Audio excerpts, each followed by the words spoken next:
Reciban un cordial saludo. Mi nombre es Nelson David Rodríguez Mata, soy abogado y funcionario del Tribunal Supremo de Elecciones y en esta oportunidad estaré exponiéndoles o explicándoles algunas consideraciones y actualizaciones del cuaderno de la serie para entender sobre inscripción de candidaturas, la forma que inscribimos candidaturas en Costa Rica.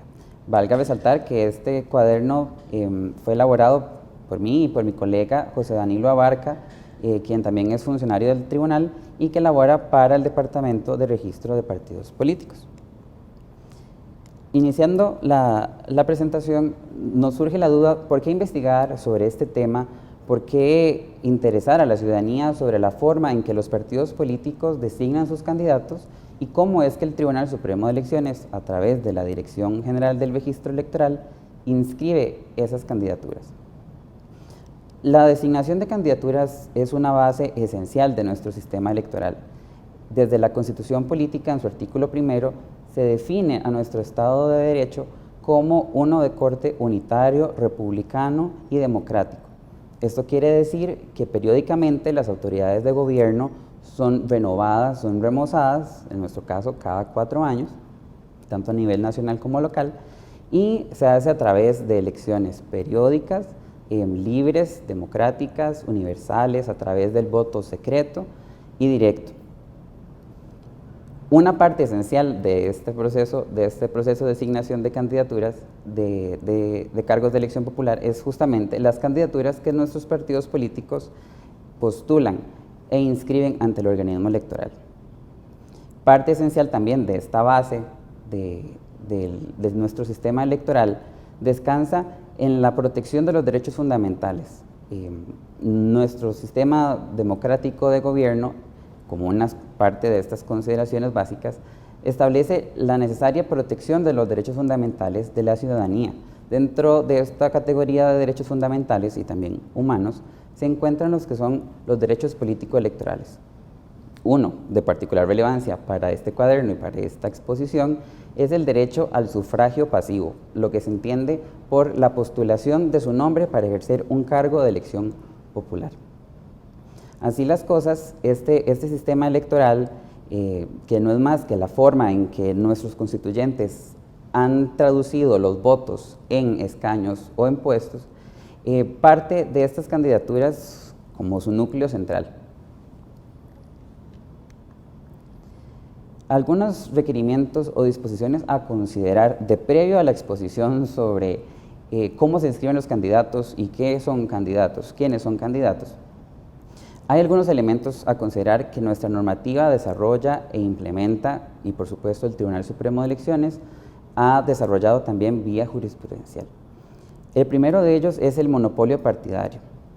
Nuestra Constitución Política, en sus artículos 98, 96, 95, reconocen el derecho de todo ciudadano de agruparse en partidos políticos para participar de forma activa en la política nacional y local. Este monopolio no está expresamente reconocido en la Constitución, pero sí ha sido establecido en la jurisprudencia de la Sala Constitucional de la Corte Suprema de Justicia y del propio Tribunal Supremo de Elecciones. Tan importantes son los partidos políticos para nuestro sistema electoral de gobierno que la propia Constitución reconoce y atribuye fondos públicos para su mantenimiento, su organización, la capacitación de sus militantes y además, por supuesto, para el sufragio de gastos en cada campaña electoral. Y la propia jurisprudencia del tribunal ha reconocido en estos partidos políticos un vehículo necesario en una sana democracia para la participación de la ciudadanía en actividades políticas. Naturalmente, este no es el único medio a través del cual la ciudadanía puede actuar de cara a los órganos del Estado. Hay otras formas a las cuales los ciudadanos costarricenses podemos acudir e interferir y requerir la participación de los órganos estatales, pero una de las más importantes y que la propia Constitución así reconoce son los partidos políticos. Como segundo elemento a considerar dentro de este sistema electoral costarricense es que, y de forma natural y consecuente, si es necesaria la participación de candidaturas a través de partidos políticos, esto implica que los partidos políticos necesariamente tienen que estar inscritos ante la Dirección General del Registro Electoral de previo a la celebración de los comicios respectivos. Para ello, y bueno, este es un tema que excede el contenido del cuaderno de jurisprudencia, pero pues de resultar de su interés, pueden consultarlo, pueden verificarlo en el Código Electoral, va de los artículos 58 en adelante, y también hay publicaciones en la revista de Derecho Electoral en las que se desarrolla la temática en cuestión. Además, como tercer elemento a considerar de previo a la inscripción de candidaturas, es que los partidos políticos, conforme al artículo 148 del Código Electoral, tienen la obligación de haber renovado exitosamente sus estructuras partidarias de previo a los comicios respectivos. Este proceso de renovación de estructuras implica un remozamiento interno cada cierto tiempo. Generalmente los partidos, eso está a discreción de los partidos, generalmente utilizan un plazo de 4 años para ello. Este procedimiento consiste en la remoción de estructuras a nivel interna de cada agrupación política. Esto quiere decir, esto es un proceso piramidal que nace desde las bases de la agrupación. Las asambleas cantonales u órganos base, que también pueden ser asambleas distritales, según haya adoptado cada partido político, tienen el deber de renovarse. Esto quiere decir el deber de reelegir o elegir nuevos órganos internos en cada estructura, cada organización territorial.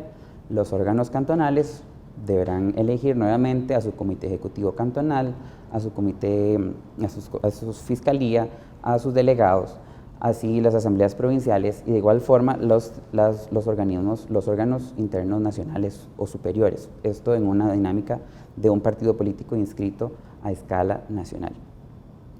Sin embargo, a pesar de que esta renovación de estructuras nace de la propia jurisprudencia del tribunal a inicios de este siglo, en las últimas elecciones, dado los cambios en las dinámicas electorales y en los procesos electorales como tales, el Tribunal Supremo de Elecciones ha matizado esta obligación en apego a los principios pro libertatis y pro participación política, de forma que ha derivado consecuencias distintas de lo que es la no renovación de estructuras partidarias. En primer lugar, la primera resolución que tenemos es del 2017, en la que de cara a esos comicios, el Tribunal Supremo de Elecciones determinó que la renovación de estructuras no implicaba necesariamente la remoción de todos los órganos internos del partido político, sino que debe haberse renovado al menos, para efectos de la inscripción de candidaturas, debe haberse renovado al menos los órganos deliberativos, los delegados de cada circunscripción territorial. Que por supuesto esos órganos deliberativos, estos delegados, hayan sido así acreditados como renovados por la Administración Electoral y que además el partido haya celebrado su asamblea superior, en la que además haya designado sus candidatos. Más recientemente, de cara a este proceso municipal recién celebrado, el Tribunal Supremo de Elecciones, a partir de esta lógica de renovación de delegados, estableció que los partidos cantonales no están obligados a renovar necesariamente sus estructuras a efectos de postular candidaturas, bajo una consideración bastante simple. Dado que la renovación de estructuras a partir del 2017 es trascendental en el marco de la inscripción de candidaturas, es trascendental los órganos deliberativos, dado que las asambleas cantonales usualmente no tienen órganos inferiores y son integradas de forma abierta por cualquier militante de la agrupación, no es necesario en ese caso la renovación de estructuras. Sin embargo, aplica la misma consecuencia que aplica para la renovación de estructuras a partir de la consideración del 2017, y es que los partidos que no hayan renovado estructuras o terminado satisfactoriamente su proceso de renovación no podrán aspirar a tener derecho a la contribución estatal en el comicio respectivo. Adicionalmente, tenemos que considerar como cuarto elemento los principios de paridad de género y los mecanismos de alternancia que la propia normativa electoral establece como requisito para la inscripción de candidaturas. El primero de ellos, que es el principio de paridad de género, nace del artículo 2 del Código Electoral y el 148, y también se ve reflejado en el 95 de la Constitución, estipula que toda la conformación de órganos internos y nóminas de candidaturas deben estar integradas 50-50, es decir, que haya igual representación de cada uno de los dos sexos. En caso de que el órgano o la nómina sea impar por la cantidad de postulaciones, la diferencia entre un sexo y otro en la cantidad de representación no puede ser superior a una. Inicialmente, el Tribunal Supremo de Elecciones, respecto de este principio de paridad, había interpretado, con base en el nuevo Código Electoral del 2009, que esta paridad era vertical, es decir, que no consideraba las nóminas consecuentes a efectos de su determinación. Sin embargo, a partir de un cambio de criterio del 2016, el tribunal, en la resolución sumamente célebre, la 3603-8-2016, varía esa jurisprudencia y, respecto a las elecciones nacionales, reconoce la vigencia del principio de paridad horizontal entre nóminas de candidaturas a diputaciones, de forma que los partidos políticos con candidaturas en varias provincias deberán, y así fue y así pues deberá seguir siendo, deberán integrar sus nóminas, sus primeros lugares de las listas de forma paritaria, de forma que, por ejemplo, si un partido político a escala nacional postula candidaturas en 7 provincias, los primeros lugares de las listas de estas provincias deben contemplar al menos 4 mujeres y 3 hombres, o viceversa. Respecto de las elecciones municipales, en el 2019 el tribunal también amplió este marco jurisprudencial y estableció para las elecciones del 2024, este mecanismo no fue utilizado en la elección del 2020. Para el 2024 estableció la obligatoriedad de establecer la paridad horizontal en cargos plurinominales a nivel cantonal. Esta es una resolución bastante reciente, todavía, como les comento, no ha sido implementada. Tendríamos que ver cómo va siendo adoptada por los partidos políticos en el caso particular. Además de los principios de paridad de género, a considerar también tenemos el mecanismo de alternancia. El mecanismo de alternancia se establece en el propio artículo 2 del Código Electoral y funciona como un zíper de forma vertical, de suerte que no puede haber en una misma nómina 2 personas verticalmente consideradas de forma seguida o consecutiva. Y es decir, la lista de la candidatura de las nóminas respectivas inicia por un hombre, necesariamente en el segundo lugar debe ser una mujer, en el tercer lugar debe ser un hombre, en el cuarto lugar una mujer, o viceversa. Si iniciara por una mujer, el segundo lugar debe ser un hombre, y así sucesivamente. Finalmente, importa considerar dentro de este requisito que tanto la paridad como el mecanismo de alternancia se computan de forma independiente. Esto quiere decir que se verifica, la administración electoral verifica que las nóminas de candidaturas municipales y nacionales de los diferentes candidatos que en un momento comentaré, cumplan con los principios de paridad y el mecanismo de alternancia en su vertiente propietaria y en sus suplentes. No es posible algún tipo de compensación en ese sentido. ¿Cuáles nóminas elegimos, cuáles puestos elegimos en cada elección? Esta explicación ustedes la encontrarán en diferentes cuadernos del Instituto de Formación de Estudios en Democracia, de la serie Para Entender, pero a grandes rasgos y principalmente por haber habido una reforma constitucional, una reforma legal, reciente sobre el tema, importa rescatar las variaciones para cargos municipales. A partir de una reforma del Código Municipal, si no me equivoco, del año pasado, se estableció que la juventud, se da un marco de acción más amplio a la juventud en las elecciones municipales, estableciéndose que las candidaturas a regidores, síndicos, consejos de distrito podrán aspirar, las personas jóvenes podrán aspirar a ese puesto aun y cuando no hayan estado inscritas 2 años de previo en el distrito electoral o en la circunscripción territorial respectiva. Para ello basta en la actualidad acreditar esa vecindad o ese arraigo, inclusive con la tarjeta de identificación de menores. Ya no hace falta la cédula de identidad para estos efectos. Ahora bien, ¿cómo eligen los partidos políticos sus candidaturas a nivel interna, y que son las candidaturas que posteriormente deberían estar presentando ante el organismo electoral para su inscripción de previo a la elección respectiva? En esta materia, el Código Electoral y la propia Constitución reconocen un amplio margen de acción a los partidos políticos. Es lo que se conoce como el principio de autorregulación partidaria o el principio de autodeterminación partidaria. Sin embargo, existen límites legales y constitucionales a este amplio margen de acción con el que cuentan los partidos políticos. Parte de estos límites son los principios constitucionales de democratización interna de las agrupaciones políticas y de paridad y alternancia de género. Con base en esta amplia libertad, los partidos tienen la posibilidad de desarrollar en sus estatutos, no solo la posibilidad, tienen la obligación de desarrollar en sus estatutos y reglamentación interna cuáles son los mecanismos que van a utilizar para la designación de candidaturas.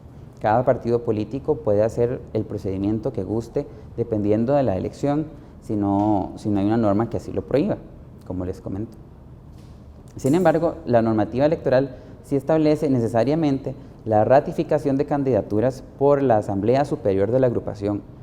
Este es un límite que no es posible desconocer por parte de las agrupaciones políticas, y como toda regla, su única excepción es cuando hay una convención interna a nivel partidaria para la designación del presidente de su candidatura a la presidencia de la República. Para todos los demás puestos es necesaria la ratificación. Este requerimiento ha sido matizado por la jurisprudencia electoral y ha establecido que cuando la Asamblea Superior no es solo la que ratifica, sino que también es la que designa la candidatura, no es necesaria per se la ratificación. Con que la Asamblea Superior efectúe la designación de esos candidatos, no habría inconveniente. Muy importante a efectos de la logística de los partidos políticos, y es que todas las asambleas superiores deben quedar asentadas en su libro de actas debidamente legalizado por la administración electoral, y es requisito indispensable para la inscripción de candidaturas que en la administración electoral conste copia certificada de los libros de actas de los partidos políticos en los que se vean las candidaturas que fueron designadas o ratificadas según su caso. Sin esta certificación, la administración electoral no podría resolver el formulario que en adelante les comentaré.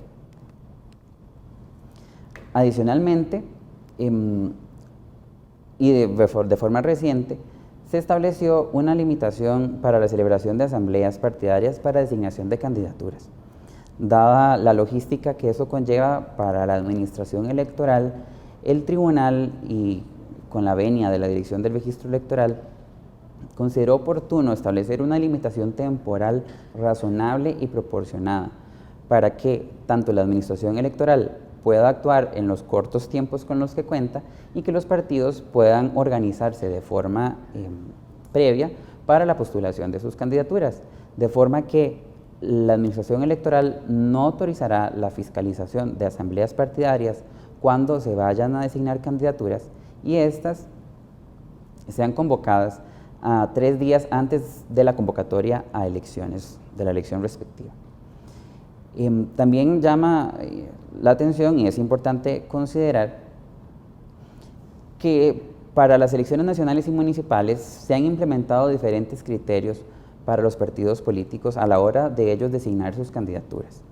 Como les mencionaba, a nivel nacional, usualmente la Asamblea Superior del partido político es la que designa sus candidatos y es en consecuencia innecesario su ratificación por esta asamblea. Sin embargo, tratándose de elecciones municipales, como hablamos de temas y de circunscripciones territoriales mucho más pequeñas, donde tenemos diferentes problemáticas en diferentes partes del país, específicas de cada región, de cada cantón, de cada distrito, la normativa electoral, la jurisprudencia electoral y la práctica de la Dirección General del Registro Electoral ha abocado por una designación territorial de candidaturas. de suerte que sean las asambleas inferiores, las territoriales, las más inmediatas, las que designen de forma autónoma sus candidaturas de esa circunscripción, naturalmente. Esto no significa que no deban pasar a ratificación por parte de la Asamblea Superior. La jurisprudencia electoral ha reconocido inclusive que la Asamblea Superior del partido puede denegar válidamente la ratificación y someter a consideración del órgano cantonal o el órgano distrital o del órgano que así haya dispuesto la normativa interna partidaria la designación de nuevos candidatos. Este es un procedimiento bastante sui generis, se ve con cada elección dependiendo de la normativa de cada partido, pero esa ha sido una práctica que hemos observado en la administración electoral. Finalmente, lo que se refiere al procedimiento reglamentariamente dispuesto para la inscripción de candidaturas, es importante también considerar que en el 2019 sufrió una variación reglamentaria importante, tendiente a la actualización del procedimiento y orientada a la sistematización y digitalización de procesos. A grandes rasgos, se establece la posibilidad de que la administración electoral, inclusive de previo a la convocatoria de elecciones, prevenga a los partidos políticos que así hayan facilitado la documentación y la información cuando observe alguna omisión o algún defecto en alguna de las candidaturas ya designadas por la agrupación y ratificadas por la Asamblea Superior. Sin embargo, en términos generales, el procedimiento legalmente establecido es que 15 días, dentro del plazo de los 15 días posteriores a la convocatoria a la elección respectiva, se abre el plazo para que los partidos políticos presenten los formularios de inscripción de candidaturas. Estos formularios, ahora digitalizados, se llaman formularios, ahorita mantienen el nombre de formulario, y debe ser presentado de forma digitalizada a través de un sistema diseñado por la Dirección de Estrategia Tecnológica y la Dirección del Registro Electoral. Se puede presentar dentro de los 15 días, en cualquier momento, a cualquier hora, excepto en el último día hábil que vence el plazo a las 4 de la tarde, que es la hora que cierra la oficina respectiva. Y debe ser presentado por cualquier miembro del Comité Ejecutivo Superior del partido político. Para ello, la Administración Electoral facilita a los miembros de los comités ejecutivos a su solicitud una clave, una contraseña con la que pueden ingresar en cualquier momento del día, a cualquier hora, en la plataforma web del tribunal y elaborar y presentar las candidaturas respectivas. Una vez recibido ese formulario digital, el partido político recibe una copia del acta de recepción, en la que constan cuáles fueron las candidaturas que fueron presentadas, la hora, entre otros datos relevantes. Y a partir de ahí, la Administración Electoral hace una revisión del cumplimiento de los requisitos según la elección. Es importante considerar también y resaltar que los requisitos estatutarios para la postulación de candidaturas deben ser observados por los partidos políticos. No es competencia de la Administración Electoral verificar los requisitos a nivel estatutario para la postulación de candidaturas.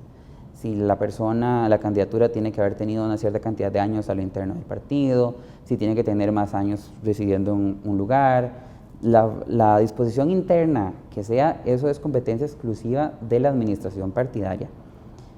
El Tribunal Supremo de Elecciones, a través de su dirección del registro electoral, verifica los requisitos legales y constitucionales únicamente. En caso de que alguno de esos requisitos legales o constitucionales no se aprecie o haya alguna omisión o defecto, la Administración Electoral estará previniendo a la agrupación política para que en un plazo de entre 8 y 3 días, dependiendo de las circunstancias del caso, solvente esa situación y presente la corrección respectiva. De no presentar la corrección respectiva, la Administración Electoral resolverá finalmente con base en la documentación e información que tenga a su disposición, y en caso de solventarlo, resolverá igualmente con base en la nueva documentación o la nueva información que le facilite el partido político. Una vez comunicada la resolución respectiva, se abre una etapa eventual una etapa recursiva que es eventual de revocatoria y de apelación electoral en subsidio ante el Tribunal Supremo de Elecciones. Este es, a grandes rasgos, el contenido del folleto de la serie para entender número 4. En caso de tener alguna duda sobre el particular, el contenido de este folleto está a su disposición en la página web del tribunal, y en su defecto, en caso de tener dudas más puntuales, más especializadas, pueden contactarnos al propio Instituto de Formación y Estudios en Democracia o al Departamento de Registro de Partidos Políticos para lo de su cargo.